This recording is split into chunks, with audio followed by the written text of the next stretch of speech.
ವೈಯಕ್ತಿಕ ವ್ಯಕ್ತಿಗಳ ಮೇಲೆ ರಿಟ್ ಅರ್ಜಿಯನ್ನು ಹಾಕೋಕೆ ಬರೋಲ್ಲ. ಕೇವಲ ಸರ್ಕಾರಿ ಸ್ವಾಮ್ಯದಲ್ಲಿರುವಂತಹ ಸಂಸ್ಥೆಗಳು, ಬ್ಯಾಂಕ್ಗಳು, ಇಂತಹ ಸಂಸ್ಥೆಗಳ ಮೇಲೆ ಮಾತ್ರ ರಿಟ್ ಅರ್ಜಿಯನ್ನು ಹಾಕೋದಕ್ಕೆ ಸಾಧ್ಯ ಆಗುತ್ತೆ. ವೈಯಕ್ತಿಕವಾಗಿ ಒಬ್ಬ ವ್ಯಕ್ತಿ ಮೇಲೆ ರಿಟ್ ಅರ್ಜಿಯನ್ನು ಹಾಕೋಕೆ ಬರೋಲ್ಲ. ಇನ್ನು ರಿಟ್ ಆಫ್ ಮ್ಯಾಂಡಮಸ್ ಅಂದರೆ ಏನು?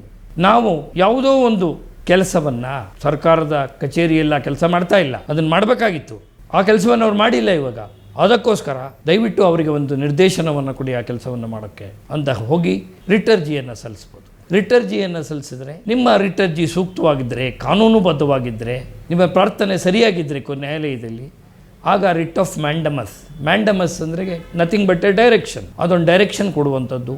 ಅಂತಹ ರಿಟ್ ಅರ್ಜಿಗಳನ್ನು ಸಲ್ಲಿಸಲಿಕ್ಕೆ ಅವಕಾಶ ಇದೆ. ಯಾವುದೇ ಒಂದು ಆದೇಶವನ್ನು ರದ್ದುಪಡಿಸೋದು, ಸೆಷಿಯರರಿ ಯಾವುದೇ ಆದೇಶ ಇರ್ಬೋದು, ಆ ಆದೇಶ ತಪ್ಪು ಅಂತ ನಿಮ್ಗೆ ಅನಿಸಿರ್ಬೋದು, ಕಾನೂನುಬದ್ಧವಾಗಿಲ್ಲ ಅಂತ ಅನ್ನಿಸ್ಬೋದು, ಕಾನೂನನ್ನು ಪರಿಪಾಲಿಸಿ ಆ ಆದೇಶವನ್ನು ಮಾಡಿಲ್ಲ ಅಂತ ಅನ್ನಿಸ್ಬೋದು. ಅಂತಹ ಸಂದರ್ಭಗಳಲ್ಲಿ ರಿಟ್ ಆಫ್ ಸೆಷಿಯರರಿಯನ್ನು ಹಾಕಿ ಆ ಆದೇಶವನ್ನು ನೀವು ರದ್ದು ಮಾಡಿಸ್ಕೊಳ್ಬೋದು. ನಿನಗೆ ಅಧಿಕಾರವಿಲ್ಲದೆ ಹೇಗೆ ಈ ಆದೇಶವನ್ನು ಮಾಡಿದೆ, ನಿನಗೆ ಅಧಿಕಾರ ಇಲ್ಲ ಈ ಆದೇಶ ಮಾಡೋಕ್ಕೆ, ನಿನಗೇನು ಅಧಿಕಾರ ಇದೆ ಎನ್ನುವಂಥ ಪ್ರಶ್ನೆಯನ್ನು ಮಾಡುವಂಥದ್ದನ್ನು ಕೋ ವಾರಂಟು ಅಂತ.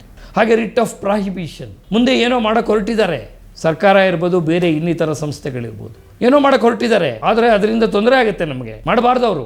ಅಂತಹ ಸಂದರ್ಭಗಳಲ್ಲಿ ರಿಟ್ ಆಫ್ ಪ್ರಾಹಿಬಿಷನ್ ಹಾಕಿ ಅವರು ಅದನ್ನು ಮಾಡದೇ ಇರೋ ಹಾಗೆ ತಡಿಬೋದು. ಕಾನೂನು ಬಾಹಿರವಾಗಿ ಒಬ್ಬ ಮನುಷ್ಯನ ಬಂಧಿಸಿಟ್ಕೊಂಡಿದ್ರೆ ಅಂತಹ ಮನುಷ್ಯನನ್ನು ಬಿಡುಗಡೆ ಮಾಡಿಕೊಡಿ ಅಂತ ಹೇಳಿ ಸರ್ವೋಚ್ಚ ನ್ಯಾಯಾಲಯದಲ್ಲಿ ಅಥವಾ ಉಚ್ಚ ನ್ಯಾಯಾಲಯದಲ್ಲಿ ರಿಟ್ ಅರ್ಜಿಯನ್ನು ಸಲ್ಲಿಸೋದಕ್ಕೆ ಸಾಧ್ಯ ಇದೆ. ಇದನ್ನು ನಾವು ರಿಟ್ ಆಫ್ ಹೇಬಿಯಸ್ ಕಾರ್ಪಸ್, ಆ ವ್ಯಕ್ತಿ ಯಾರೂ ಈಗ ಕಾಣಿಸ್ತಾ ಇಲ್ಲ, ಆ ವ್ಯಕ್ತಿಯನ್ನು ಕರೆದು ತಂದು ನ್ಯಾಯಾಲಯದ ಮುಂದೆ ಹಾಜರುಪಡಿಸುವಂತೆ ಪೊಲೀಸ್ ಇಲಾಖೆಗೆ ನಿರ್ದೇಶನ ನೀಡಿ ಅಂತ ಹೇಳಿ ಕೇಳ್ಕೊಳ್ಳುವಂಥ ಒಂದು ಅವಕಾಶ, ಅದನ್ನು ಹೇಬಿಯಸ್ ಕಾರ್ಪಸ್ ಅಂತಾರೆ. ಯಾವ ವ್ಯಕ್ತಿ ಕಾನೂನು ಬಾಹಿರ ಬಂಧನದಲ್ಲಿದ್ದಾನೋ ಆತನ ಹತ್ತಿರದವರು, ಬಂಧುಗಳು, ಸ್ನೇಹಿತರು ಯಾರಾದರೂ ಈ ರಿಟ್ ಅರ್ಜಿಯನ್ನು ಸಲ್ಲಿಸಿ ಬಂಧನ ಮುಕ್ತರನ್ನಾಗಿ ಮಾಡಿಸ್ಕೋಬೋದು. ಸ್ವಾತಂತ್ರ್ಯವಾಗಿ ಬದುಕುವಂಥದ್ದು ನಮ್ಮ ಆರ್ಟಿಕಲ್ 21 ಆಫ್ ಕಾನ್ಸ್ಟಿಟ್ಯೂಷನಲ್ಲಿದೆ. ಹಾಗಾಗಿ ಅದಕ್ಕೆ ಧಕ್ಕೆ ಆದಾಗ, ಕಾನೂನು ಬಾಹಿರವಾಗಿ ಯಾವುದೋ ಒಬ್ಬ ವ್ಯಕ್ತಿ ಬಂಧನದಲ್ಲಿದ್ದಾನೆ ಎಂದಾಗ ಆ ವ್ಯಕ್ತಿಯನ್ನು ಅಲ್ಲಿಂದ ಬಿಡುಗಡೆ ಮಾಡಿಸ್ಕೊಳ್ಳೋದಕ್ಕೆ ಈ ರಿಟ್ ಅರ್ಜಿಯನ್ನು ಹಾಕೋದ್ರ ಮೂಲಕ ಪರಿಹಾರವನ್ನು ಕಂಡುಕೊಳ್ಳೋದಕ್ಕೆ ಸಾಧ್ಯ.